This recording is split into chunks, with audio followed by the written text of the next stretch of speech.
In a large mixing bowl, combine 84 grams or around 3/4 cup of coconut flour, 28 grams or around 1/4 cup of finely ground flaxseed meal. I like to use the golden flaxseed meal.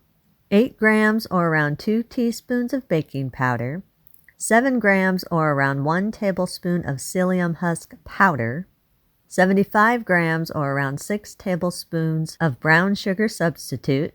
I'm using brown monk fruit sweetener. Add a 1/4 teaspoon of salt, 1½ tablespoons of dry pumpkin pie spice mix. Sift the dry ingredients all together until they're fully combined and there are no lumps. Add 4 large room temperature eggs. Stir the eggs into the dry ingredients until they're fully combined and all the dry ingredients are moist. Add 20 grams or around 1/4 cup of room temperature plain yogurt, 7 ounces or around 14 tablespoons of pumpkin puree, not the pie filling. Add a 1/2 cup of butter that's been melted and cooled, and 1 teaspoon of vanilla or maple extract. Stir everything together until everything is fully combined and a thick, smooth batter has formed. Line an 8x4-inch loaf pan with parchment paper. Allow the paper to hang over the sides just a little bit so you can easily remove the bread once it's done baking. Lightly grease the parchment paper and the sides of your pan. Spoon the batter into your prepared loaf pan, then spread or press the batter evenly throughout the loaf pan. I like to use a butter knife and kind of go around the edges and just kind of pull the batter a little bit away from the sides. This just helps the bread to be able to breathe a little bit better. Place the bread in your preheated oven. Bake at 350 degrees for 40 to 50 minutes or until firm and a tester comes out clean. Once the bread is done baking, remove it from the oven and allow it to cool in the pan for about 30 minutes so it can firm up really well. Once the bread is cooled and firm, grasp the overhanging parchment paper and carefully remove the bread from the loaf pan and transfer it to a wire rack. Then allow it to cool on the rack for at least 1 to 2 hours before you slice it. After you've let the bread set for at least 1 to 2 hours, you can slice it and eat it just as it is. You can top it with a glaze or some cream cheese frosting. I'm just wanting mine just to be kind of like a breakfast bread, so I'm leaving it plain. You can eat this immediately. If you do have any leftovers, store it in an airtight container in your refrigerator for up to 1 week, or store it in a freezer-safe container in your freezer for up to 1 month. If you do choose to freeze this, make sure you slice the bread in your desired slices before you put it in the freezer, and then put some parchment paper in between each one of the slices so the slices don't stick together and you can just take out however many slices you want when you're wanting to eat it.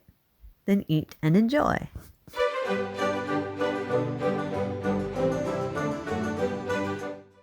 In a medium mixer bowl, place 9 ounces of white chocolate chips. Place the chips in the microwave and microwave on high for about 30 seconds, or just until the chocolate chips are just starting to melt. Remove the chips from the microwave and stir them just a little bit.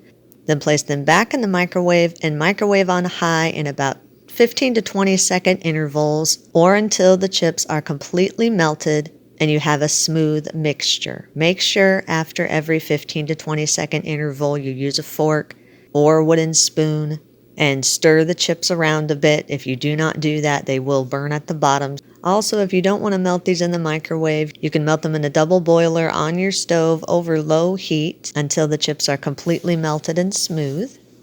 Add about 3 tablespoons of pumpkin puree, not pumpkin pie filling, and 1 teaspoon of pumpkin pie spice. And add about a 1/4 teaspoon of vanilla extract. Throw in about an 1/8 teaspoon of salt.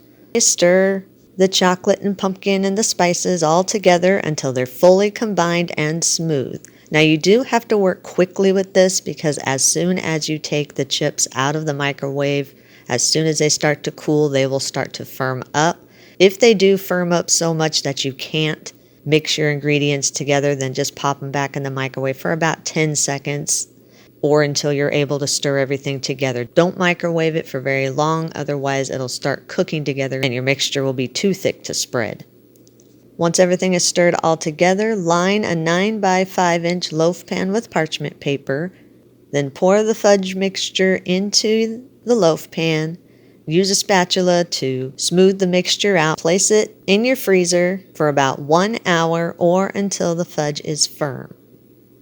Once the fudge is firm, remove it from your freezer.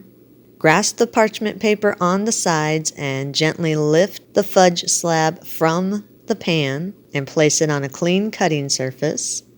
Use a sharp knife and cut the fudge into your desired size of squares. If you want to, you can decorate the tops with a little bit of melted chocolate. If you do decorate the top with a little bit of melted chocolate, then you'll need to put the fudge back into the refrigerator for about 10 minutes or so, just to let the chocolate on top firm up a bit. Once your fudge is cut and decorated the way you want, if you choose to decorate it, put it on the serving plate of your choice. If you do have any leftovers, store it in an airtight container in your refrigerator for up to 1 week. Eat and enjoy.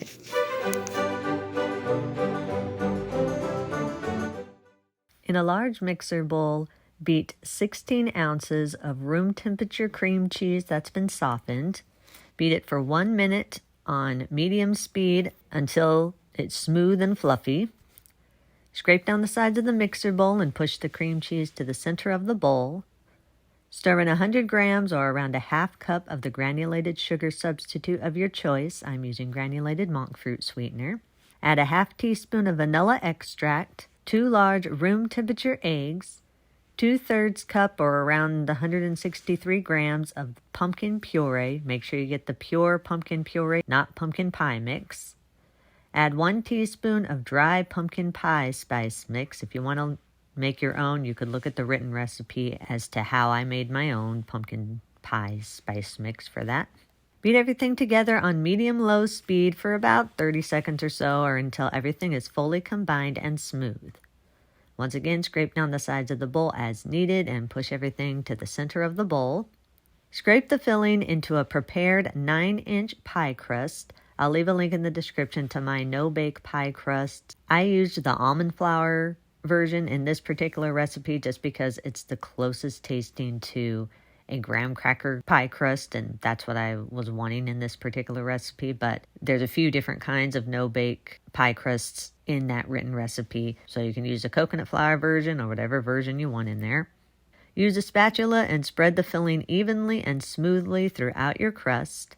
Place the cheesecake in your preheated oven and bake at 350 degrees for 35 to 40 minutes or until the center is set and the cheesecake is lightly golden around the edges. Once the cheesecake is done baking, remove it from the oven. If you want to, you can whisk together 1 tablespoon of your brown sugar substitute of choice, which mine is brown monk fruit sweetener, and a teaspoon of ground cinnamon. Whisk it together and just kind of sprinkle it over the top for a little bit more flavor if you want to do that. Allow the cheesecake to cool at room temperature for about 1 hour or until it mostly reaches room temperature. Then place the cooled cheesecake in your refrigerator and chill it for at least 3 hours or until the cheesecake is completely chilled and set.